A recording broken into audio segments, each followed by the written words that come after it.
Hi, Rawan. What an honor to have you here today. Thank you. I know you're very busy, so I appreciate you taking the time. My pleasure.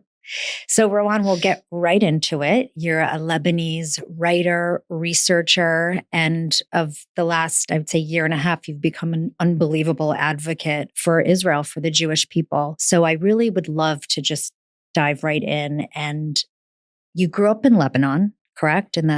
This is why people think I'm Lebanese, although I'm not. Yeah. I'm a Syrian-born activist. So my father is Sunni from Damascus, the capital city. My mother is Lebanese, Shiite from the Bekaa Valley. And I grew up in Lebanon because they sent us to a French Catholic school, because that was the best education, it still is, you can get in the region. I grew up in Lebanon. I speak the Lebanese dialect. And half of my family still lives in Lebanon, the other half in Syria.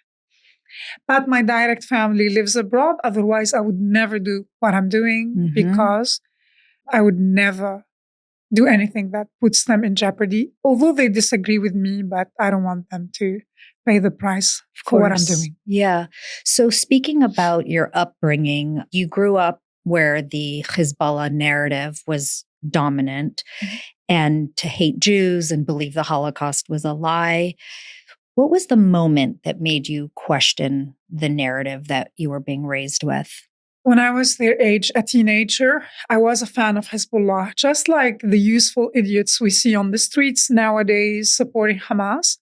I thought back then that Hezbollah were heroes. They were the only ones who dare defy the Israelis. And I'm not proud of it, but if we want to cure a disease, we have to have the right diagnosis. This is why I identify as a recovered anti-Semite. The reason I was fond of Hezbollah is that the narrative was consistent. Israel was the enemy. So whoever dares attack them or retaliate against them were heroes. And only when I was in my mid-20s, when I moved to France, because that was the natural destination, French being my second language, I landed in the Jewish quarter in Strasbourg near one of the biggest synagogues in the world. I did not think that Jews were living in the Jewish quarter because in my early 20s, I worked in the Jewish quarter in Damascus where there were no Jews, maybe a few, and by that I mean 3 very old, senile. And in the Jewish quarter in Beirut, there were no Jews, except in Strasbourg. In that Jewish quarter, there were many, many, many Jews. So my first encounter with a Jew transformed my life, opened my eyes, but it did not happen overnight. That was a process. It was ignited. But I had to do my due diligence, and I returned to that quarter, to that synagogue, 8 years later with my son to show him where I lived, where I had my first encounter, where I sat on my windowsill and spied on the Jews and thought, they seemed normal to me. So maybe the bad ones were the Jews living in Israel. It was a long process, but it set me on a journey. If you can recall, what was it about that encounter with that first Jew that resonated with you? On my first day when I arrived in the Jewish quarter, I crossed the street after I settled in my room because there was a small grocery store. And I started shopping. I was happy to find the same ingredients I needed to cook and the same spices. And I did not connect the dots. Men entered the store. I did not see them. I heard them speak. And I realized they were not speaking French. And I took a few seconds to realize they were speaking Hebrew. Now, how would I know? I've never seen a Jew or an Israeli. Because when I was a child, we had 3 TV channels. And when you were allowed the 20 minutes in the afternoon to watch cartoons, you would adjust the antennas to get a better signal. And sometimes we would watch biblical cartoon if we got signal from Israel.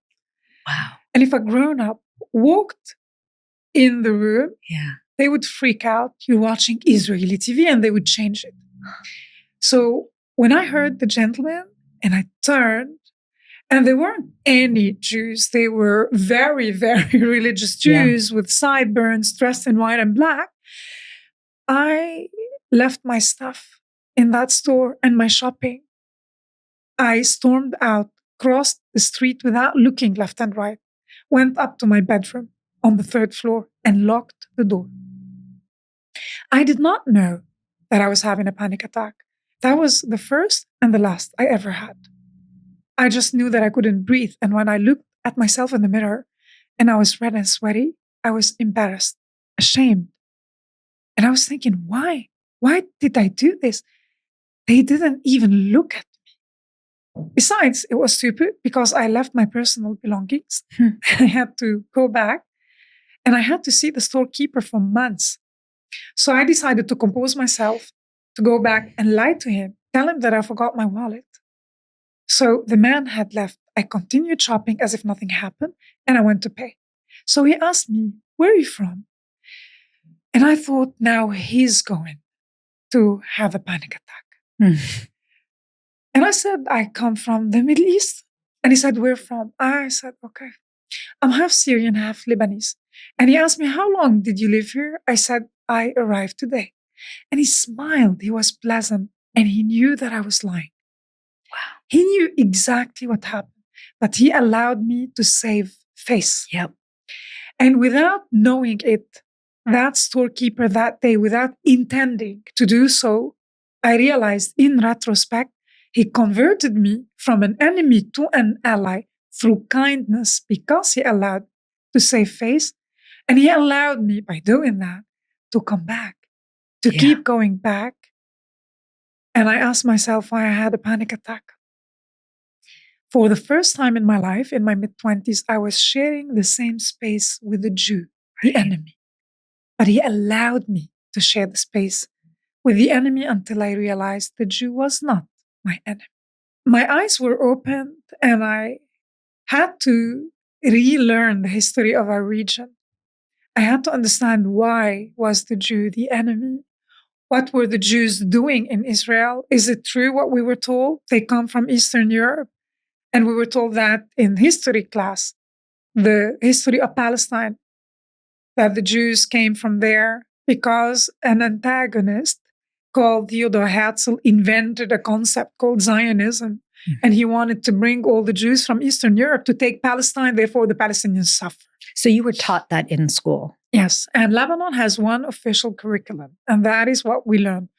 We learned even the date of the First World Zionist Congress in Basel, which means the West enabled the Zionist movement project. And there are many problems to this simplistic story told about Palestine.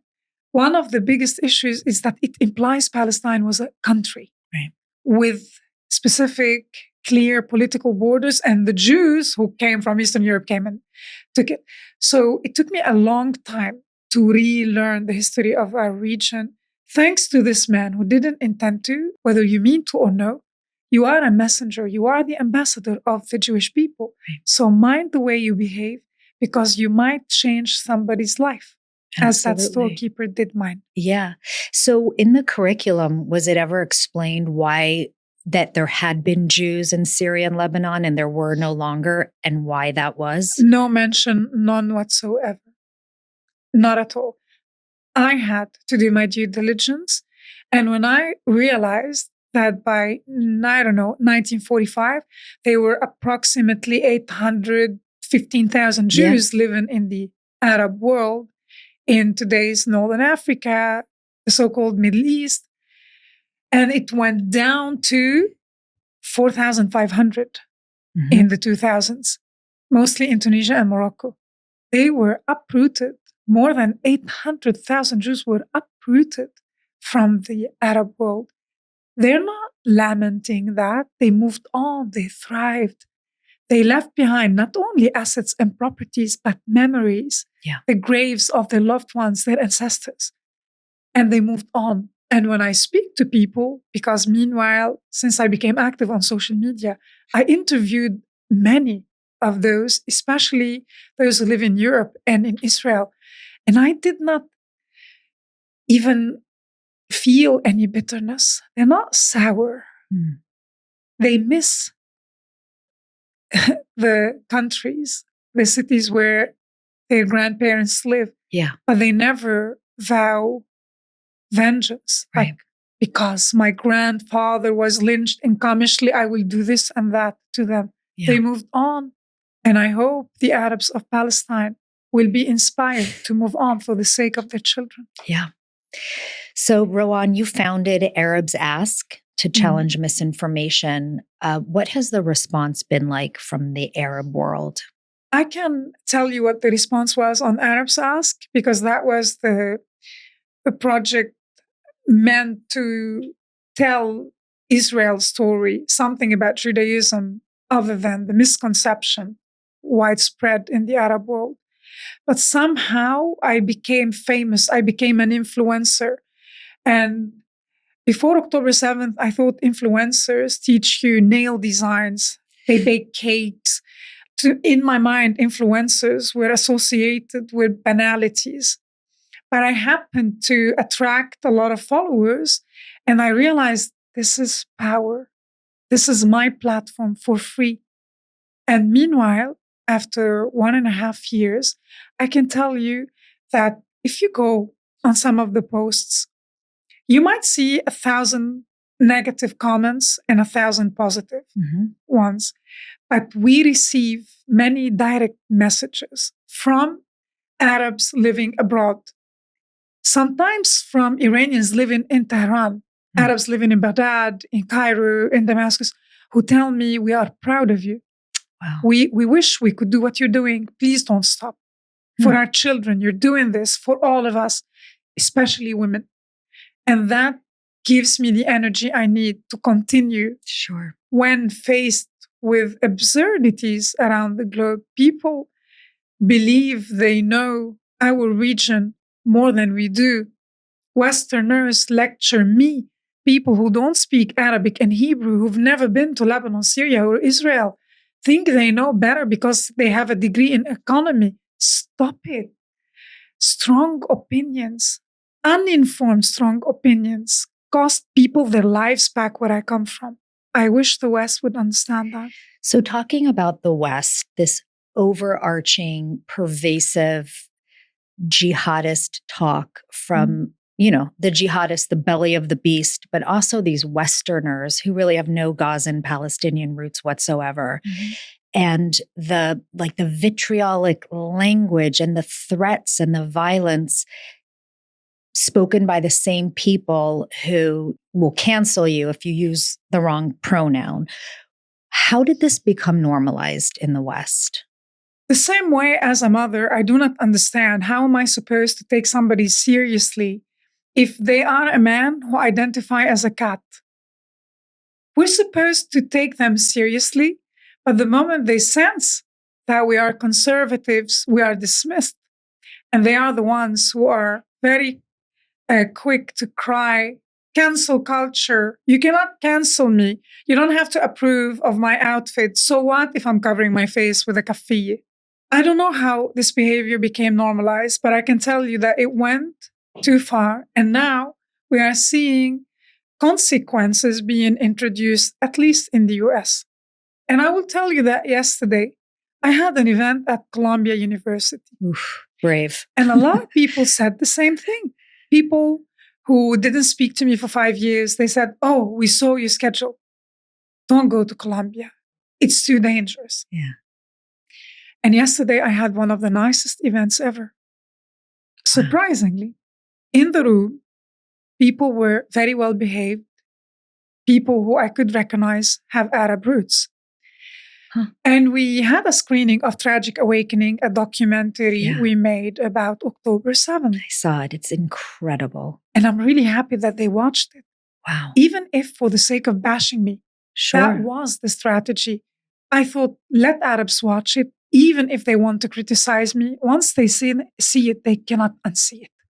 I know that if the consequences were not there, especially at Columbia, I would have had something similar to my experience in the Netherlands, where the protesters who none of them was Palestinian, Yeah. were behaving like zombies. They reminded me of zombies. You look in their eyes and you know you cannot communicate with them. And I wish consequences were introduced earlier. Why did it have to go this far where people can dress in a Hamas uniform and get away with it? People in the USA can burn the American flag if an Egyptian burns an Egyptian flag. Imagine a foreigner in Egypt burning an Egyptian flag in Cairo. What will happen to them? Yeah, hung in the square. What is happening here? I don't understand. Yeah. So the students that attended yesterday with the Arab roots, I'm actually surprised to hear that they came. What do you think their intention was when coming, and then how do you think that matched how they felt when they left? I'm pretty sure because of security and how carefully organized everything was, they knew that disruption will not be tolerated. They were not allowed in if they were in masks. So I think they're brave, and I commend them for coming. I appreciate it. Yeah.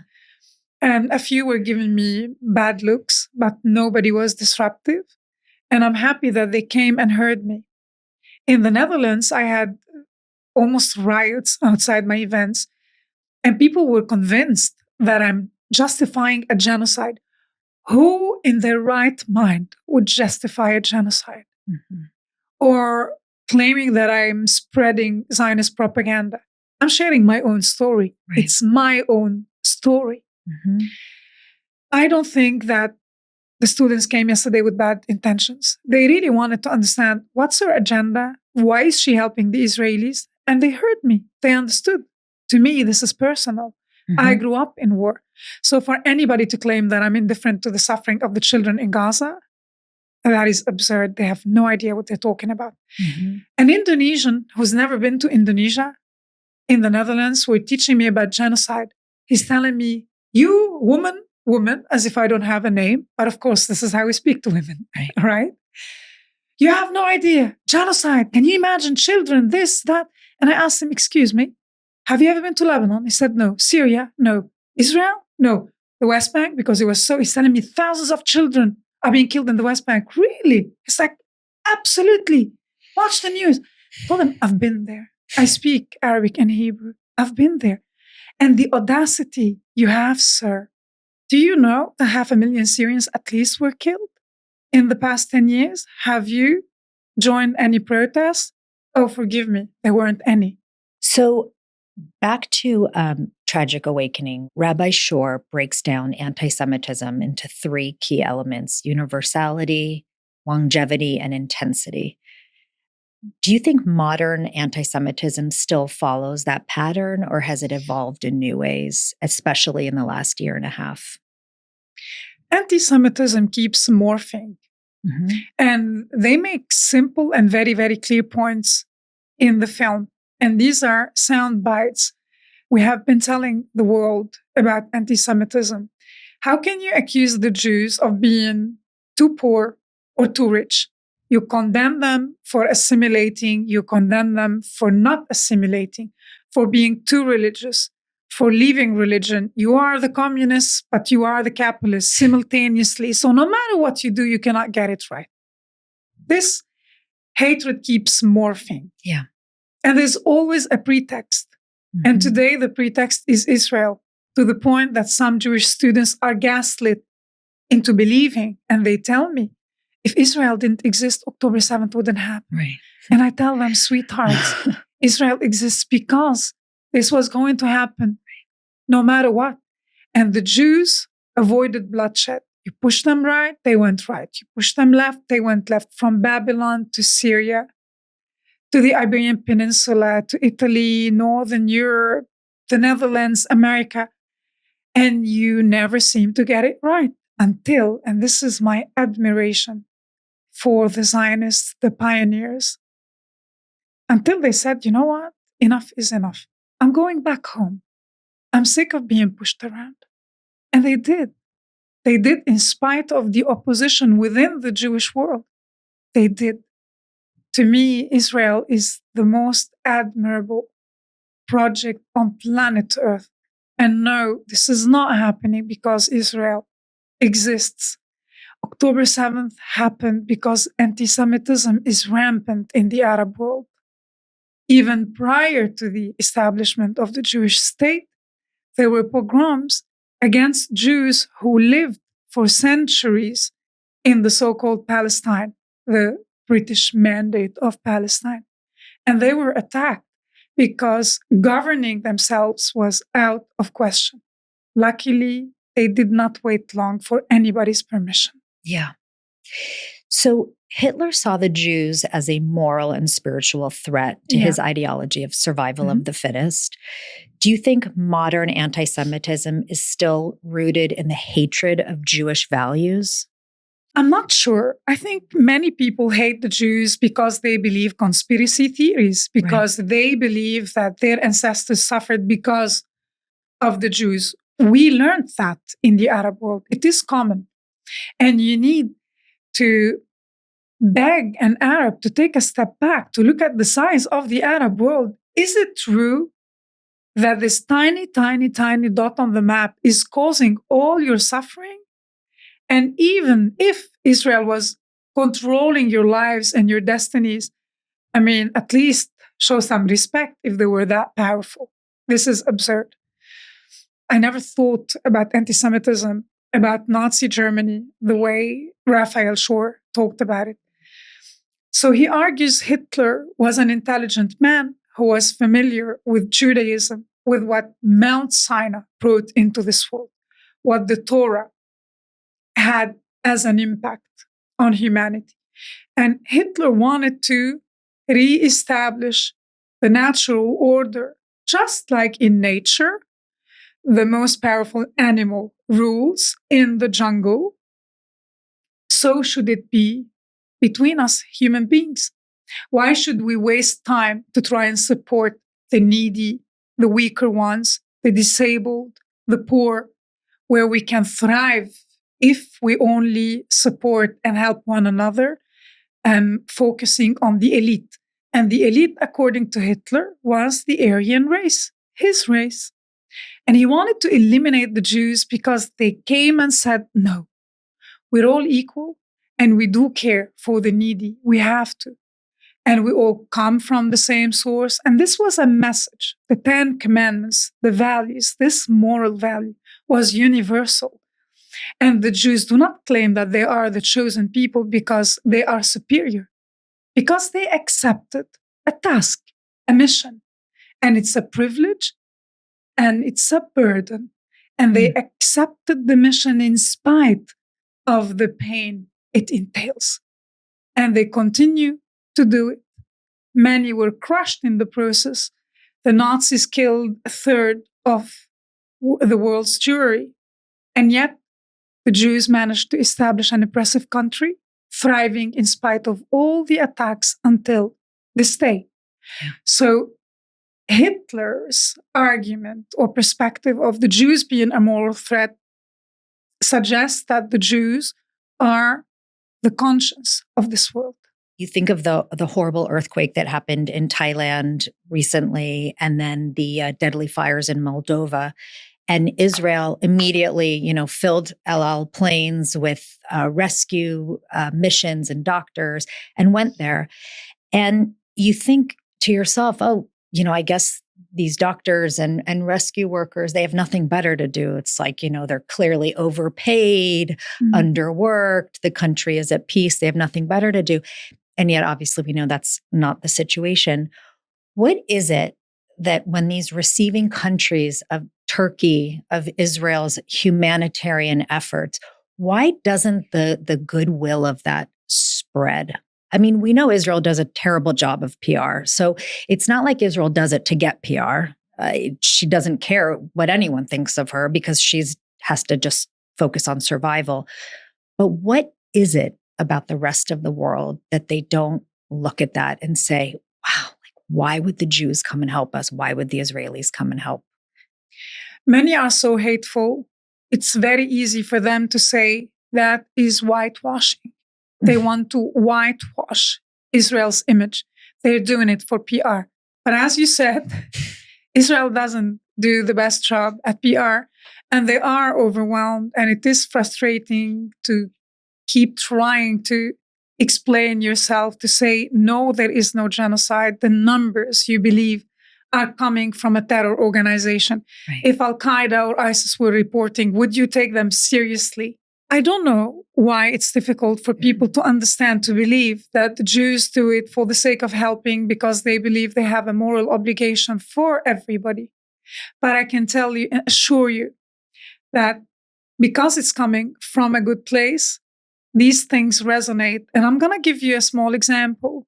At a certain point, the Israeli army decided to help Syrians who were fleeing al-Assad's forces. And some of them needed medical help. And around 815, a little more, I think, Syrians were treated in Israeli hospitals. And a lot of Israelis thought, what difference can that make? They hate us anyway, they'll hate us forever. Mm-hmm. And after October 7th, many Syrians who live in Europe, I know some of them, refused to participate in pro-Hamas demonstrations because they themselves were treated in Israel, or their friends or family members, or they heard these stories. And they stopped believing that Israel is that monster. Yeah. No, they helped us. They're not the enemy. Our enemy is an axis of evil led by the Iranian regime. Yeah. And we all deserve better in the region, especially the Iranian people. And you have the Alawites, of which Assad is one. They're begging for Israel to help them, right? And the Kurds are being helped by Israel. And the Druze are helped and supported by Israel. Yeah. So why are all these minorities begging for Israel to help them? What an interesting question. And what an interesting plot twist. Yeah. Who would have thought? Just recently, a delegation of Druze couldn't care less about the laws forbidding them from communicating with Israelis. They crossed the borders into Israel, met their loved ones, a father meeting his daughter after so many decades. How crazy is our reality? Things are changing. And the Alawites all of a sudden found themselves confused, vulnerable, and they want Israel's help. The Kurds know that they can count on the Israelis, and the Israelis know they can count on the Kurds.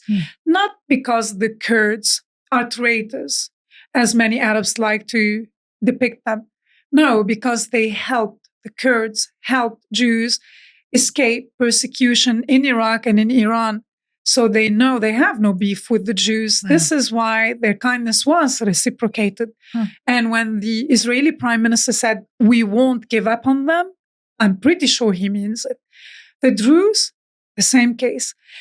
In my last trip now in Israel, in February, I went to many Druze villages, some of the oldest, and saw the archives. I heard stories told by a historian who works at the Ministry of Defense, a Druze historian who's a colonel in the IDF. And I was fascinated because I saw letters, correspondence, prior to the establishment of the State of Israel, where the Druze were wise and realized the Jews are organized, they look after one another, they have a project. We cannot trust the Arabs back then. And I'm not generalizing, back then, they saw many Arab groups conflicted, fighting one another. If they can kill one another, imagine what they can do to the rest of us. Yeah. This is why they supported the State of Israel. But the Arabs who were peaceful were taken into Druze villages and protected. And many of them, whether Muslim or Christian, still live in Israel. Many of them identify as proud Israelis. Yeah. You've posted about the unity on the streets of Israel post October 7th. What does that tell you about the Jewish people? I cannot describe the feeling, what I witnessed on the streets in Israel. They must be the most amazing and the craziest people on this planet. It's unbelievable. And they think it's normal. I lived in 7 countries. In Lebanon, Syria, Saudi Arabia, Qatar, France, Cyprus, and now for 12 years, I live in Germany. and I will move to Israel soon. I've never seen what I've seen in Israel.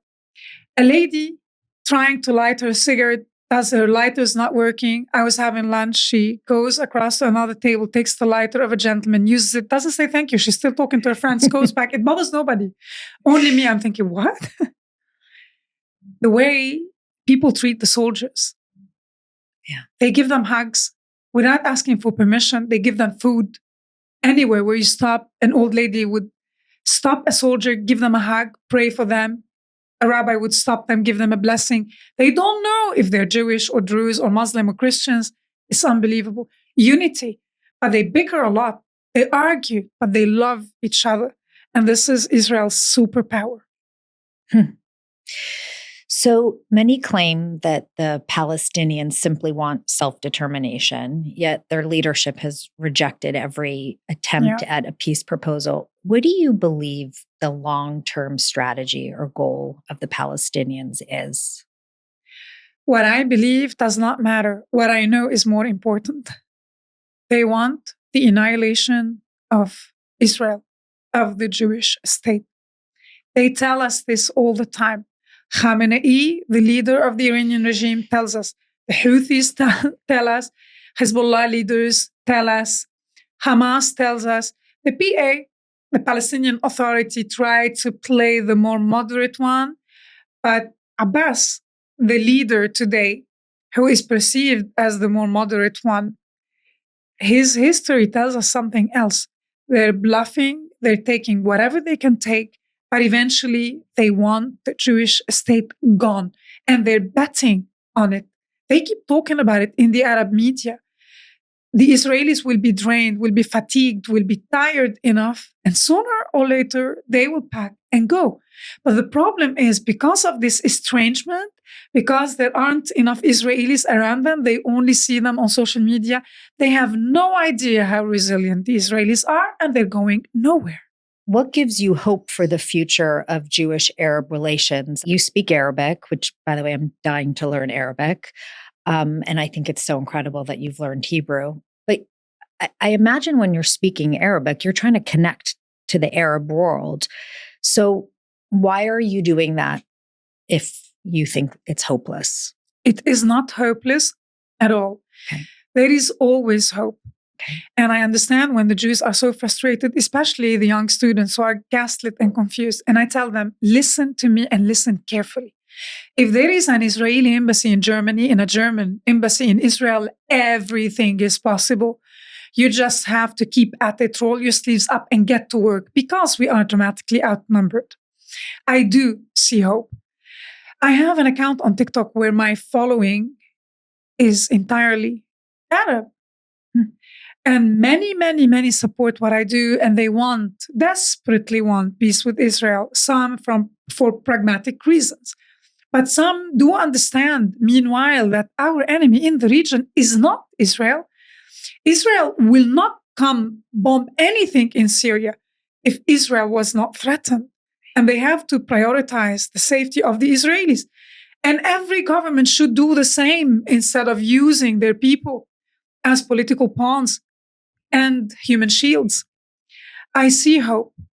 And I invite people to think of the map of the Arab world to show them how tiny Israel is. And that overwhelms them because they think, wow, what can we change? Look how small Israel is.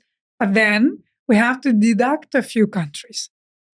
Jordan and Egypt already have peace treaties, agreements with Israel. It's a cold peace, but at least there isn't an open war front with the Egyptians and the Jordanians. And recently, not long ago, many countries joined Israel in the historic signing of the Abraham Accords. So we think of the alliance of evil led by the Iranian regime, and we forget that there is an even stronger alliance, the Abraham Accords in our region. Yeah. UAE, Bahrain, Morocco, and Sudan, they joined a new vision for a better future. And I do believe that Saudi Arabia will join sooner or later, and we will transform the region. These countries are thriving while the other alliance is slowly crumbling. what do you say to Arabs who feel trapped between loyalty to their culture and an interest in engaging with the Jewish Israeli perspective? Sounds like there's a lot to gain for them. Not for them personally, per se. What you gain is your children's future. Yeah. We have to choose between Israel for what Israel represents and the other camp. And that is jihadism, terrorism, people who are convinced often that they're doing something good because they are invested in the afterlife instead of using their energies to build better lives for themselves and their children now. So even if people make you feel as if you're betraying your own culture, your own people because of peer pressure, you have to focus on your children's future. And this has to be the priority. I judge the Israelis by how the Israelis treat the Israelis, not their enemies at war. And I judge the Palestinian leadership by how they treat the Palestinians. Yeah. And what Hamas has done to the Gazans is unforgivable. Yeah. So is there hope for fundamentalism to be tamed or at least stop the metastasizing to the next generation? We don't want it tamed. We want it eradicated. Okay. We want Hamas obliterated. That mindset that led to October 7th must be obliterated till the last Hamasnik. And if they don't want to be eliminated in a war, surrender your weapons, provide information about the hostages, and go to prison. Go to prison and ask for forgiveness. Forget about the Israelis. Ask your own people for forgiveness. And even if you thought you're doing something good for the Palestinians, how is it working out for everybody?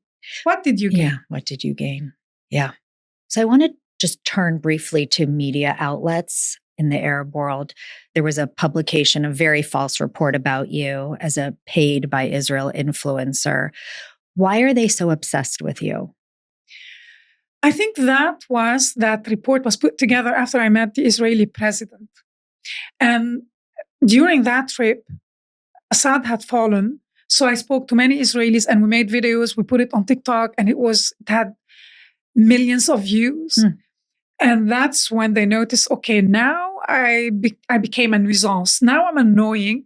So they put this report together, also accusing me of supporting the PKK, the Kurdish organization labeled as a terrorist organization in Turkey, although I've never mentioned them. It's outside my realm of activism. Yeah. But after that, I wouldn't even transit through Istanbul. And the country is beautiful and the Turkish people deserve better than somebody like Erdogan. And I hope that soon he will cease from, at least his regime will change. And we will see a transformation in the politics in Turkey. I don't know why they would do this. It does not affect me at all. And if I was the fearful type, I would not do what I'm doing. I couldn't care less what they think about me. I think it's meant to intimidate others. Look, the more attention you will get, the more slender you will receive. And then you won't be able to go to this country or to another country. As long as I can go to Israel, I could not care less what they think. And I hope that more and more people will speak up. I don't know why we accept that misinformation, this is slander, defamation, became normal. Anyone can say anything about you and get away with it. Yeah. So Al Jazeera, what's the story? First of all, they have a lot of money and they have a lot of professionals. So they have very high standards and it is impressive. But it is a propaganda machine that contributed a lot of damage to our world. I don't know who can stop them and how could they be stopped. The only thing we can do is raise awareness to the damage they are doing. It is unbelievable that they offer such a huge platform for terrorists. It is crazy. Yeah.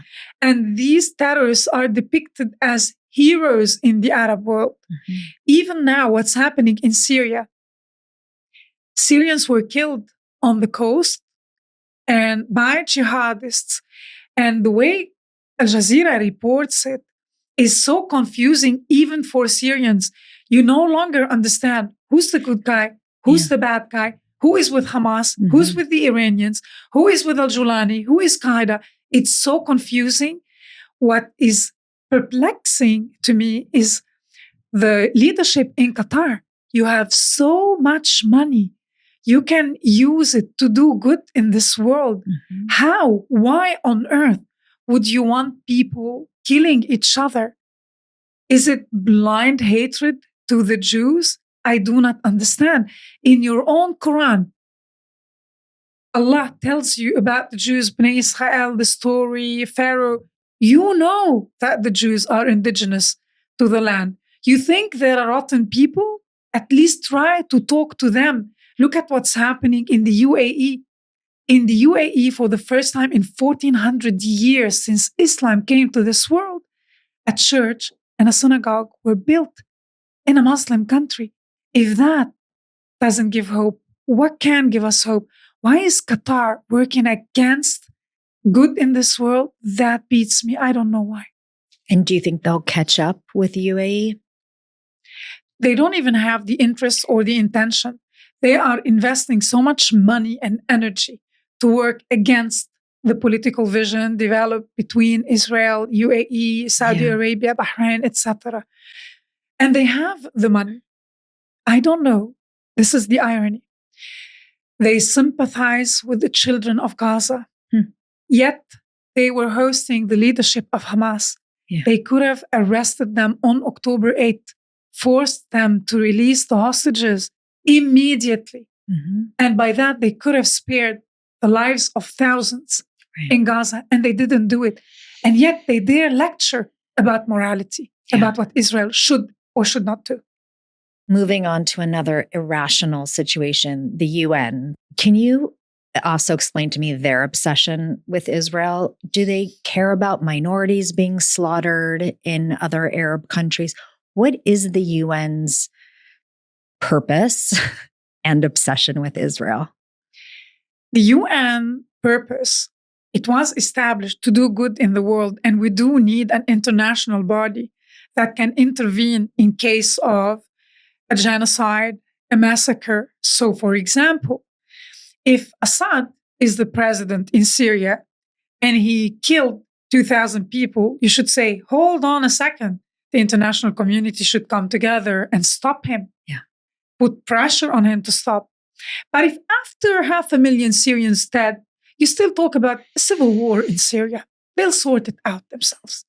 After you knowing and reading reports about the Captagon industry, knowing that the Assad regime is a drug cartel, financing the so-called axis of resistance, they pay the salaries of Hezbollah militants in Iraq or in Lebanon and in Syria by selling drugs to our children around the globe. If an international body like the UN does nothing in such a scenario, and I chose one because I'm half Syrian, I chose one of many, many, many examples. They're not indifferent in cases of minorities. They're indifferent in every case. They write reports, they produce reports, and they share their opinions, their expert opinion on this, on that. They are obsessed only with Israel. And if you look at the history of the UN, how they employ this person, that person, then it makes sense. You have to be of a certain mindset, ideology, in order to be allowed within the walls of the UN. And it happens, yes, and it's not a mystery. Many of them are anti-Semitic. They are woke. Many come from the far left. They think they are supporting the underdog. It's like a group of people. It's a body that supports the oppressed. Not in the case of the Syrians who are being slaughtered, killed, massacred, tortured by the regime, the oppressed by the West, by the capitalists. And who are the biggest capitalists? The USA and its agent in the Middle East, Israel. So I know it is a cliche. And We're sick of hearing it, but no Jews, no news. If the Jews are not involved, it doesn't matter how many get killed. So, moving on to your spiritual journey, you've spoken about how deeply connected you feel to Jewish values and traditions. Where are you in your Jewish journey? I was an atheist all my life. I never believed what Islam and Christianity taught me. And maybe the way I was told about religion put me off. I never believed there's a Santa watching us in the sky or from the sky. If you're good, you go to heaven. And if you're bad, you go to hell. Life is not black and white. And we all have our own challenges. But for some reason, what a coincidence, life brought me to study Jewish studies because of my political interest in the Middle East conflict, because I feel we need to resolve it, because so many are traumatized and so many lost their lives because of it. And when I was studying, I took a class with a rabbi. It was mandatory. What is Judaism? And he taught us really ABC, not even scratching the surface. And I realized towards the end of that course that I'm Jewish. I realized that all the coincidences bringing me from A to B to C to D were not coincidences. These were pebbles Hashem was using to show me the way back home. And I was ready to go home, as if I was born on the other side of the borders to learn their tongue, their ways, the way they think. And I never felt that I belonged anywhere I lived. And I knew there was a call in my heart. So I told the rabbi who taught us the class, I told him, Shaul, he's called Shaul Frieberg. He's now retired. Shaul, I'm Jewish, and I'm going to convert Orthodox because I believe that tradition that I always thought is beneath me, spirituality was beneath me, I'm a rational person. I believe that tradition helped preserve the essence of Judaism. That is why I'm converting Orthodox and I want to make Aliyah. And if you shall want to be part of my journey, you're welcome. So for him, for anyone, especially the rabbis or the Beit Din, whoever spoke to me about it, they know that I know in my heart that I'm doing the right thing. Yeah. I'm just going back home. To me, Judaism, the realism in Judaism is surreal. You don't have to have a superpower. The prophets in Judaism are real people who sin and who quarrel even with God. These are real people just like us. These are lessons for us to try and be the best persons we can be. And his last remark in the class, Rabbi Frieberg said, so basically to be a good Jew, all you have to do is try and be better a little bit every day. And that, what he said, to me, hit me like thunder. And he thought, why? Like that was such a silly statement. And I told him, no, this is a formula everybody can work with, even a criminal, even a prostitute. You're not setting a line, a standard. This is what you have to reach to become a good Jew. No, it's your own journey. Yeah. You have to become a little better every day. And nobody's telling you, this is what you have to achieve in order to go to heaven. Yeah, no, there's no playbook. This is not how it works in Judaism. So what's your favorite place in Israel and why? I'm going to move to Jerusalem. Why? This is beyond me. Because I feel at home, because I can sleep like a baby at night, because I went to the Kotel even before I could pray or before I learned the prayer. And I stood there. I just knew after October 7th, I have to go there. I don't know why. I had to go there. And I stood there and the Kotel is massive. And I stood there seeing what people were doing. And the only word that crossed my mind was Hineni. I didn't know what am I supposed to do? I'm one person. What can I change? But I just understood, just like, calm down, take a deep breath and trust your gut feeling. And that's what I've been doing for 1.5 years.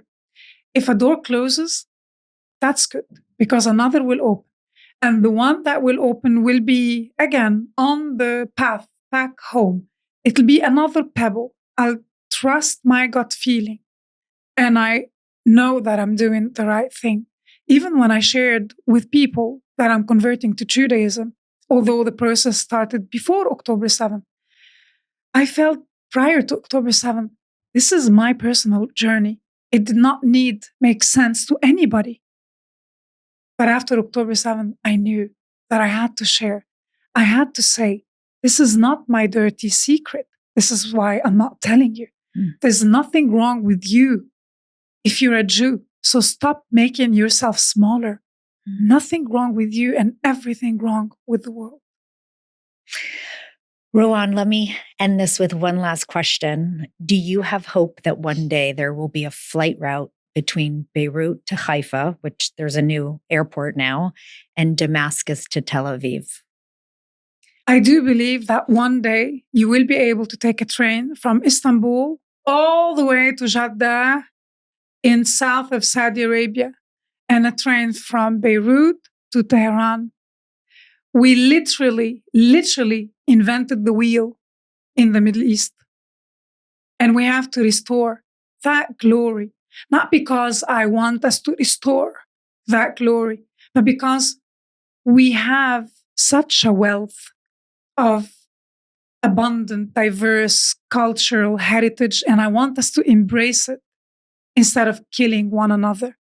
And Israel, although now we are obsessed with Israel, this is one minority. We forget the Copts in Egypt, their plight, or the Yazidis, what happened to them, what ISIS did to their small girls, the Maronites in Lebanon, all those minorities in Iraq, in Iran, in Syria. We will embrace this. Bezrat Hashem, I do believe that we have so much potential and we don't need oil to thrive. All we need to do is have a train taking you on a night express to explore the beauty of our region once we achieve a durable and sustainable peace. Rawan, thank you so much. This was absolutely delightful. Thank you for your time. Thank you for having me. Thanks for listening. For more, you can visit Instagram at Grace for Impact Podcast. If you enjoyed the conversation, please follow the show, leave a rating and review. See you next time. Hold on through the night. Hold on through the night.